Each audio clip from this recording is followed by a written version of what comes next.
14 জন ডাকাত আমরা গ্রেপ্তার করলাম।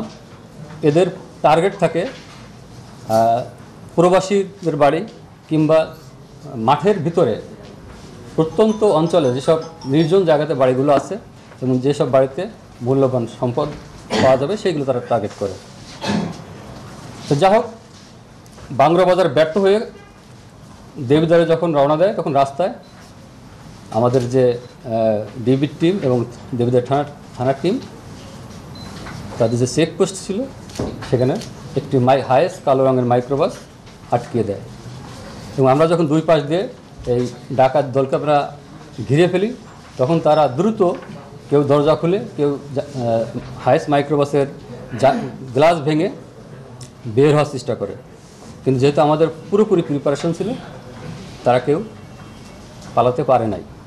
আমাদের পুলিশ অফিসার কয়েকজনকে সামান্য তারা আঘাতপ্রাপ্ত হয়েছে সামান্য, এবং আমরা 14 জনকে মোট ওই গাড়ি থেকে 13 জনকে আটক করি এবং পরবর্তীতে এই বিভিন্ন মূল্যবান সম্পদ ডাকাতি করে যেখানে বিক্রি করে তাদের একজনকে আমরা আটক করি।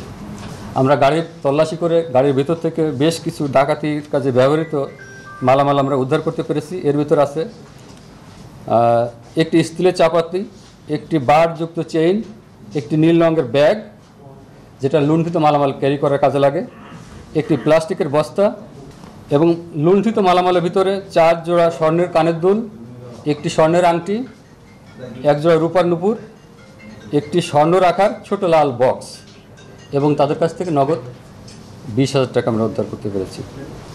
আমরা যে গাড়িতে থাকা 13 জন এবং আরেকজন মোট 14 জন ডাকাতকে আমরা গ্রেপ্তার করেছি। তাদের ভিতর মনির হোসেন, এদের অধিকাংশ বাড়ি কুমিল্লার বিভিন্ন এলাকায়, কুমিল্লা বিভিন্ন থানাতে। মনির হোসেন এর নামে 21টি মামলা রয়েছে, কয়েকটি ওয়ারেন্ট আছে এর নামে।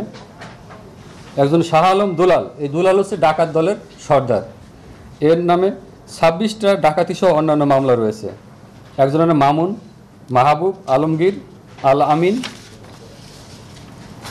কামাল, শরীফ, সুমন, খোকন, আর একজনের নাম আলামিন, একজনের নাম সোহেল, মোহাম্মদ আব্দুল আওয়াল ও নিহার বিশ্বাস। অর্থাৎ যার কাছে স্বর্ণ বিক্রি করে উনি হচ্ছে নিহার বিশ্বাস, স্বর্ণ ক্রয়কারী। এই ডাকাত দল আমরা গ্রেপ্তার করার পরে তাদের জিজ্ঞাসাবাদ করি এবং জিজ্ঞাসাবাদ করার পরে তারা স্বীকার করে লালমাইতে সাম্প্রতিক সময়ে যে 3টি ঘটনা ঘটেছে এবং এই 3টি ঘটনার সাথে তারা জড়িত।